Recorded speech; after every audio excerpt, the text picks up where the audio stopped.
The civil war in Syria is now entering its 6th year, and 13.5 million people in Syria have been affected, including nearly 6 million children. According to a new report, it's not just the clothes and food that these children need, but they need psychological help. Joining us now is Tara Kangarloo. She's an international journalist and visiting scholar at the East-West Institute. She's been following this story. Tara, explain the report from Save the Children. What's the headline here? The headline is that this is an issue that might be irreversible. This is what they're calling an invisible wound, something that we can see, like you mentioned. Lack of housing, food challenges, education challenges are tangible, and we can see it. But the PTSD, psychological issues and trauma that these children and also adults are facing are affecting them, but also the host communities that they're living in. Well, Tara, absolutely. There's no doubt that these children and adults are under tremendous psychological stress.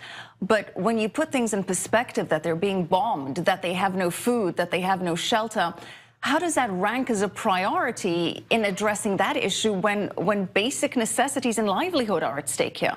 Absolutely, and I think that's why it took a very long time for large INGOs like Save the Children to put a focus on this. This is an issue that I've been working on for the past 3 years.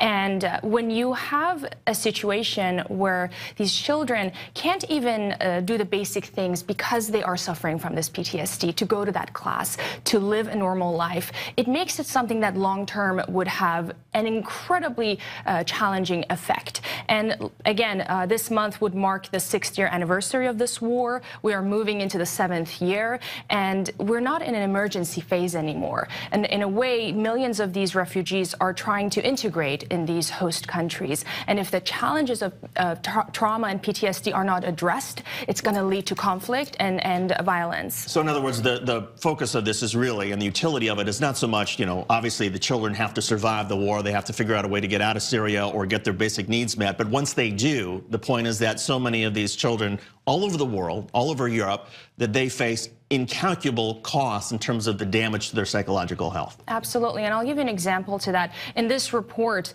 among a group of Syrian refugee children in Turkey, they did an assessment. And from that group, 48% suffered from PTSD and trauma, and that is 10 times the amount of what an ordinary child at that age should be facing. Is there a similarity, though, to other conflicts? I mean, when there are refugees from other conflicts around the world, do you see similar ratios of people who need mental health and have PTSD? That's a good question, and I think if we look at any trauma, any event that has had a psychological impact, the emotional wounds remain. If we take a look at ourselves, when we lose a loved one, how do we feel? And imagine these children have not only lost loved ones, but they were forced out of their homes, and some of them have witnessed beheadings. The center that I have and work with these refugees in Lebanon, we have children that have witnessed beheadings. And how are we going to send them to school and ask them to pay attention to classes where all they have on their mind is that image? Well, Tara, one of the concerns has been we're bringing in these refugees and that they could turn out to be harmful to the societies that they're being absorbed into. So what efforts are being made to help the adults and the children better assimilate to prevent that situation from developing? That's an excellent point, and I think that's why the issue of psychosocial and trauma and PTSD relief is of significance. Because if you don't address that, you're having a generation of children and adults who are suffering incredibly and are suffering from aggression, and some of them are borderline suicidal.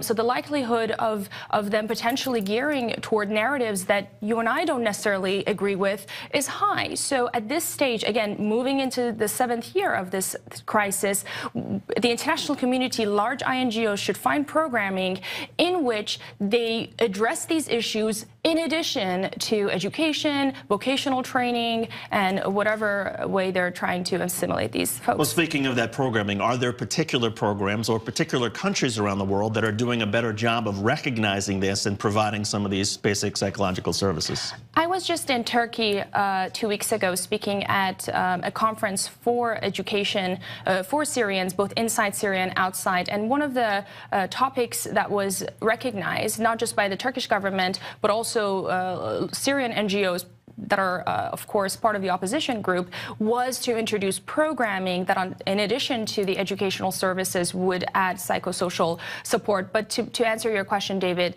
not really. You know, this invisible wound has not been on the forefront of many policies, and it's very unfortunate.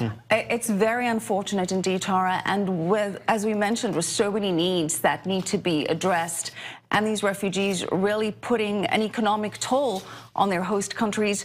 What would it cost to now add this as well? How much is needed to start to bring in this aspect to helping them assimilate? The issue of cost, again, in my experience, when you're dealing with psychologists, when you're dealing with therapists, is a long-term cost. It's not that, you know, a group is going in and building tents or building schools, that we can see the immediate results or donors can be pleased. This is an investment, but certainly a worthwhile investment that is going to make everything else a little bit easier when you're trying to assimilate this group. So it's again, in my experience, it's definitely worthwhile, and it's something that donors should focus on. It's such a horrible story of the PTSD that so many people are suffering, but is at least there a silver lining that people are now talking about this? You know, I was happy but also disappointed to see this report, because it was a little bit too late. I wish I saw this maybe 3 years ago. But again, happy to have seen it, because it's an invisible wound, but a very deep one that, again, according to this report, can very well not be reversed. Tara Kangarloo, thanks for coming in. We appreciate it. Thank you so much for having me.